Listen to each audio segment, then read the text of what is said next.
Welcome to smart accounting classes. आज जो topic हम लोग डिस्कस करेंगे it is related to accounting system. Basically ये टॉपिक आप लोगों का क्लास 11 से रिलेटेड है। The students who have just taken the admission in the commerce stream, it is very important for them. What is accounting system? Accounting system basically deals with the system of recording. जैसे कि हम लोगों ने last video में देखा था कि book keeping पढ़ा था ना हम लोगों ने।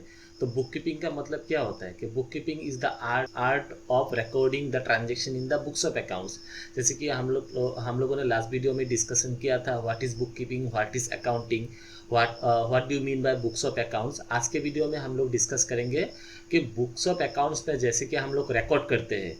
बुक कीपिंग के हम लोगों ने 4 पार्ट भी देखा था। पहले था आइडेंटिफाइंग, उसके बाद हम लोग देखा था मेजरिंग, उसके बाद हम लोग देखा था रिकॉर्डिंग एंड उसके बाद हम लोगों ने देखा था क्लासीफाइंग। तो रिकॉर्डिंग का मतलब हम लोगों ने सीखा था कि बुक्स ऑफ अकाउंट्स में रिकॉर्ड करने का जो प्रोसेस है उसको बोलते हैं रिकॉर्डिंग। अभी बुक्स ऑफ अकाउंट्स बोलने के साथ साथ इस पे लास्ट वीडियो में हमने डिस्कस किया था बुक्स ऑफ अकाउंट्स को 2 टाइप से डिवाइड किया जाता है। एक होता है आपका जर्नल बुक और एक होता है आपका लेजर बुक, इजंट इट? एक जर्नल बुक होता है, एक लेजर बुक होता है। तो आज हम लोग डिस्कस करेंगे कि जर्नल बुक में हम लोग कैसे रिकॉर्ड करते हैं और लेजर बुक में हम लोग कैसे रिकॉर्ड करते हैं। देखिए जर्नल बुक्स में हम लोग किस प्रोसेस से रिकॉर्ड करते हैं वो आज हम लोग डिस्कस करेंगे, और जर्नल बुक से जब हम लोग लेजर में पोस्टिंग करते हैं वो कैसे किस प्रोसेस से हो। तो आज हम लोग देखेंगे अकाउंट सिस्टम को कितना टाइप से डिवाइड किया गया है। So let's see.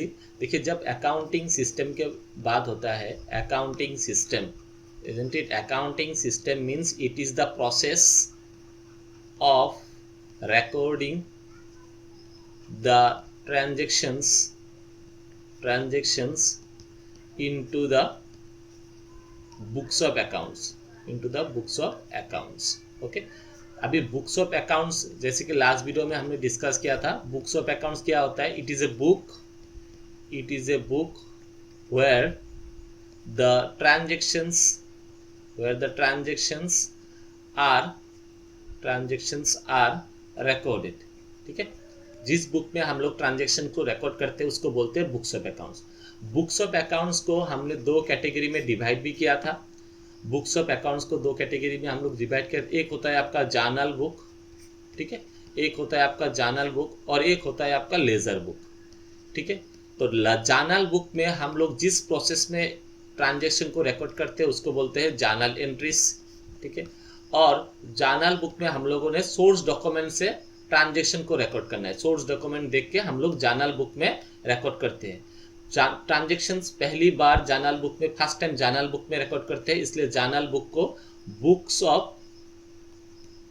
Books of original entry भी बोला जाता है। ठीक है, बुक्स ऑफ ओरिजिनल एंट्री बोला जाता है। अभी जर्नल बुक में हम लोग जो ट्रांजेक्शन रिकॉर्ड करते हैं वहाँ पे अकाउंटिंग का कौन सा सिस्टम अप्लाई होते हैं? हर बिजनेस ऑर्गेनाइजेशन का क्या अकाउंटिंग सिस्टम एक ही है? The questions arises whether all the business organization follow the same accounting system. The answer is simply no. Hence, for the convenient purposes, the accounting system is categorized into 2 categories. आज देखेंगे accounting system को 2 type से divide किया गया है। एक होता है आपका सिंगल एंट्री सिस्टम और एक होता है आपका डबल एंट्री सिस्टम। थोड़ी देर में आप जानेंगे what is single entry system and what is double entry system and which organization follows which system. अभी सिंगल एंट्री सिस्टम और डबल एंट्री सिस्टम में कौन सा ऑर्गेनाइजेशन कौन सा सिस्टम फॉलो करते हैं? तो पहले बात करते हैं हम लोग सिंगल एंट्री सिस्टम। देखिए सिंगल एंट्री सिस्टम बेसिकली इसको बोला जाता है incomplete record. Now the question is why it is known as incomplete record. Why it is known as incomplete record? Single entry system को क्यों इनकम्प्लीट रिकॉर्ड बोला जाता है? देखिए सिंगल एंट्री सिस्टम क्या होता है? Single entry system basically for small business organization के लिए कन्वीनियंट होता है। स्मॉल ऑर्गेनाइजेशन, ठीक है, स्मॉल ट्रेडर्स। अभी एक टी स्टॉल है,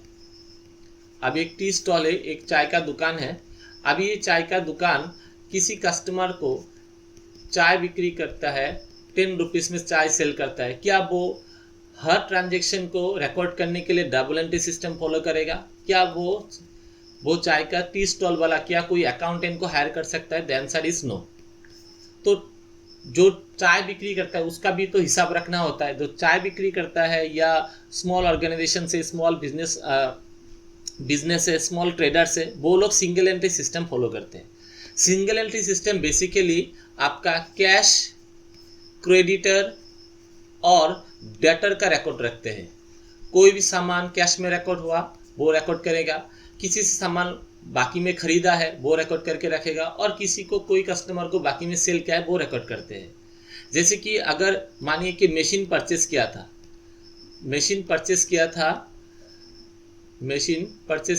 10,000 में, तो सिंगल एंट्री सिस्टम में क्या परचेस हुआ वो ज़रूरी नहीं है, कैसे परचेस हुआ वो ज़रूरी है। तो यहाँ पे which item is purchased, that is not the mandatory। ये ज़रूरी नहीं है कि क्या परचेस किया है, that is not the important। The important thing is how it is purchased। ये कैसे खरीदा गया है, इधर ये कैश में खरीदा गया है या क्रेडिट में खरीदा गया, that is the important thing. तो सिंगल एंट्री सिस्टम क्या करता है, जितना भी कैश ट्रांजैक्शन होगा वो कैश में रिकॉर्ड करेगा, अगर कोई क्रेडिट में ट्रांजैक्शन होता है वो रिकॉर्ड करते हैं। यहाँ पे सिंगल एंट्री सिस्टम 3 चीज़ के ऊपर इंपॉर्टेंस देता है। पहला सिस्टम होता है आपका कैश, एक होता है आपका क्रेडिटर और एक होता है आपका डेटर। इन तीनों के ऊपर single entry system basically deal करते हैं। सिंगल एंट्री सिस्टम को इनकम्प्लीट सिस्टम क्यों बोला जाता है? क्योंकि सिंगल एंट्री सिस्टम को कोई भी ट्रांजैक्शन का फुल रिकॉर्डिंग नहीं होता है। जैसे कि लास्ट एग्जांपल में हमने बोला था कि मशीन खरीदा है, कि मानिए मशीन खरीदा था 5 जनवरी 2022 को। अगर 10 साल बाद आपको कोई पूछे कि ये जो 10,000 का खर्चा हुआ वो किस पर्पस के लिए खर्चा हुआ, क्या आप बोल पाएंगे?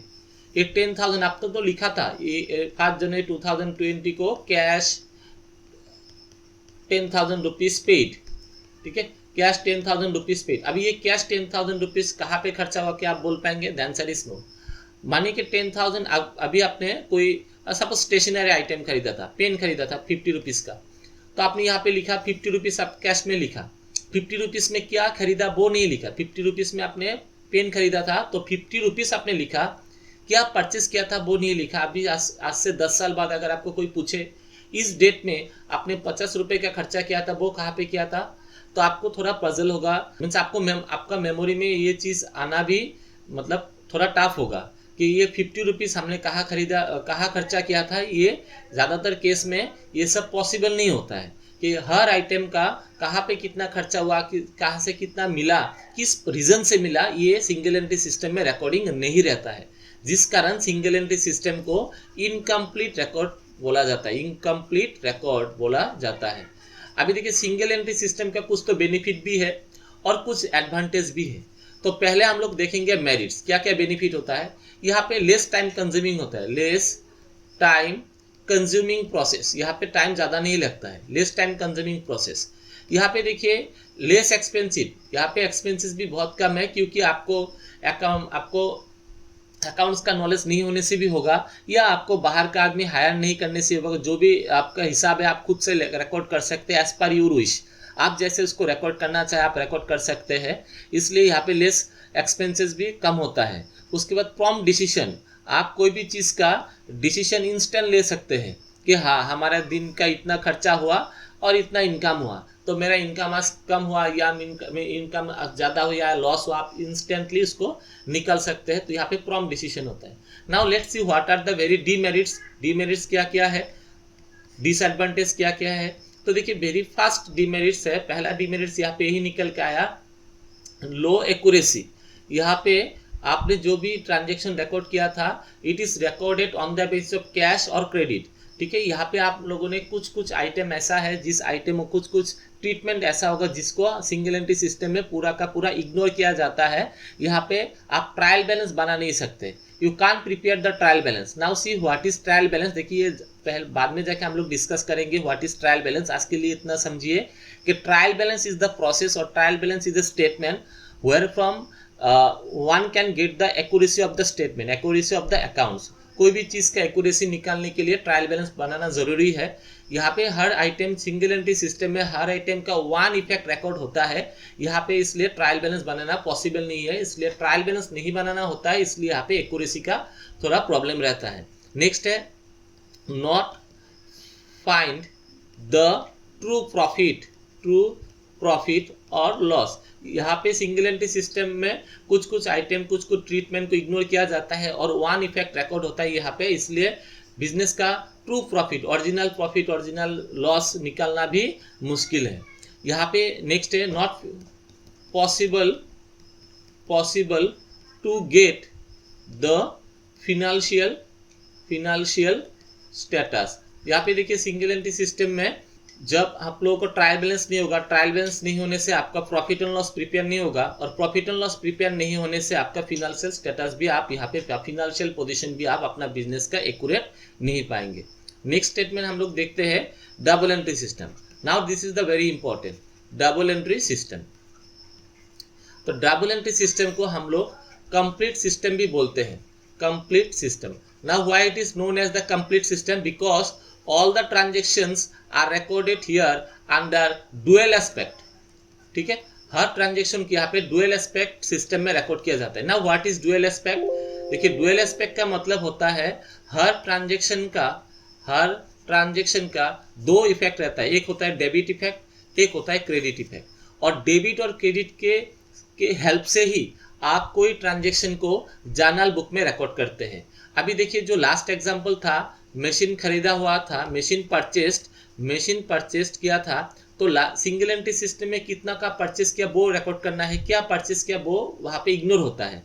लेकिन डबल एंट्री सिस्टम में आपको क्या खरीदा और कैसे खरीदा दोनों रिकॉर्ड होता है। जैसे कि यहाँ पे एंट्री होगा मशीनरी अकाउंट हो जाएगा आपका डेबिट, और 2 होगा आपका कैश या क्रेडिट, जो भी जिसमें खरीदा है। तो यहाँ पे हम लोग देख रहे हैं इसको कैश में खरीदा, तो यहाँ पे लिखेंगे 2 कैश अकाउंट।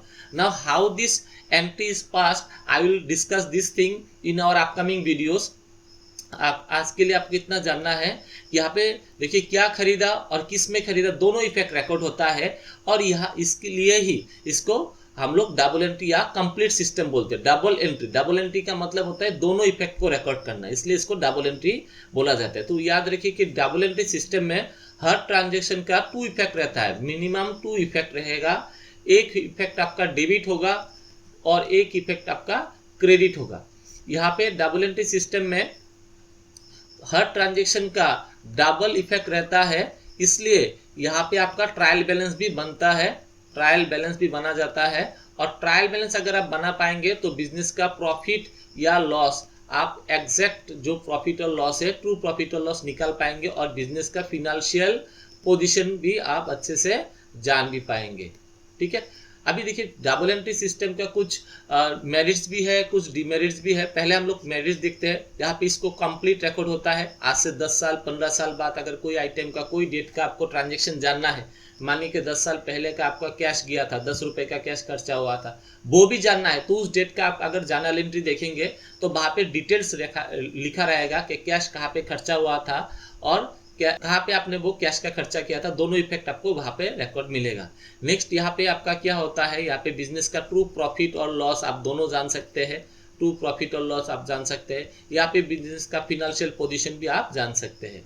और डिमेरिट्स यहाँ पे क्या क्या होता है, पहले तो देखिए यहाँ पे डिमेरिट्स होता है, it's a time consuming process होता है। यहाँ पे हर आइटम का बिजनेस का प्रॉफिट या लॉस निकालना इतना इजी नहीं होता है, क्योंकि यहाँ पे आप पहले जर्नल करेंगे, जर्नल के बाद उसको लेजर में पोस्टिंग करना है, लेजर के बाद ट्रायल बैलेंस बनाना है, ट्रायल बैलेंस के बाद आपको प्रॉफिट एंड लॉस अकाउंट बनाना है, उसके बाद आप बैलेंस शीट बना पाएंगे। तो यहाँ पे थोड़ा टाइम कंज्यूमिंग प्रोसेस रहता है। यहाँ पे क्या होता है ना, मोर एक्सपेंसिव होता है, मोर एक्सपेंसिव। क्यों मोर एक्सपेंसिव होता है? क्योंकि अगर जब डबल एंट्री सिस्टम फॉलो किया जाता है तो आपको पहला तो है आपको अकाउंट्स का नॉलेज होना जरूरी है। तो अकाउंट्स, अगर आप अकाउंट्स बैकग्राउंड का नहीं है तो उसका मतलब आपको कोई अकाउंटेंट को हायर करना है। अकाउंटेंट आपसे कुछ चार्जेस लेगा, आपको वेरियस अकाउंटिंग सॉफ्टवेयर यूज करना है, जैसे कि टेली आप यूज करेंगे या दूसरा जो भी अकाउंटिंग का सॉफ्टवेयर रहता है वो आपको इंस्टॉल करना है। तो इससे वेरी एक्सपेंसिव प्रोसेस। उसके बाद क्या होता है, यहाँ पे नेक्स्ट आपका डबल एंट्री सिस्टम में एक प्रॉब्लम रहता है ना, क्या है वो डिसीजन मेकिंग में प्रोसेस देरी होता है। डिसीजन मेकिंग मतलब इंस्टेंट आप डिसीजन नहीं ले सकते कि अगर आपको कुछ बिजनेस को एक्सपांड भी करना है, माने कि आपका बिजनेस का आपका दो दुकान है, एक दुकान आपका में आप खुद रहते हैं और एक दूसरा आपका स्टाफ चलाता है, तो उसका मतलब क्या है उस दुकान से कितना प्रॉफिट हुआ, क्या वो दुकान में आपको ज़्यादा खर्चा करना है या नहीं, आप इंस्टेंट डिसीजन ले सकते जब तक उस दुकान का आप अकाउंटिंग ट्रीटमेंट नहीं कर लेते, उस दुकान का पर्टिकुलर सेपरेटली आप प्रॉफिट नहीं निकाल सकते। ठीक है, तो ये डबल एंट्री सिस्टम का एक डिमेरिट्स रहता है। तो हमने सीखा कि व्हाट इज अकाउंटिंग सिस्टम। तो अकाउंटिंग सिस्टम में हमने सीखा था accounting system is the system it tells us how to record the transaction in the books of accounts. Accounting system को दो टाइप से डिवाइड किया जाता है, एक होता है सिंगल एंट्री सिस्टम, एक होता है double entry system. Single entry system को हम लोग इनकम्प्लीट सिस्टम बोलते हैं। क्यों इनकम्प्लीट सिस्टम बोलते हैं? क्योंकि सिंगल एंट्री सिस्टम हर ट्रांजैक्शन का दोनों इफेक्ट रिकॉर्ड नहीं करता है। Single entry system gives more focus on the cash credit. Whenever we talk about the credit, it records the two personal account, one is the creditor and one is the debtor. किससे सामान बाकी में खरीदा और किसको सामान बाकी में सेल के, यही रिकॉर्ड करते हैं। ठीक है, जब डबल एंट्री सिस्टम का बात आता है, डबल एंट्री सिस्टम को कंप्लीट सिस्टम बोला जाता है क्योंकि इस सिस्टम में हर ट्रांजैक्शन का दोनों इफेक्ट आप रिकॉर्ड करते हैं, इसलिए इसको डबल एंट्री सिस्टम बोला जाता है। डबल एंट्री सिस्टम के द्वारा आप किसी बिजनेस का एग्जैक्ट प्रॉफिट, एग्जैक्ट लॉस, किसी बिजनेस का financial position, true financial position, true view of the business आप इजीली जान सकते हैं। अभी सुइटेबल कौन सा है? जब स्मॉल ऑर्गेनाइजेशन के लिए सिंगल एंट्री सिस्टम सुइटेबल है और बड़ा बिग ऑर्गेनाइजेशन के लिए वहां पे आप लोगों को डबल एंट्री सिस्टम फॉलो करना होता है। तो this is all about the today. In our upcoming videos we will discuss more things about the accountancy. The video is benefited for you, please hit the like button, share and subscribe the channel. Thank you.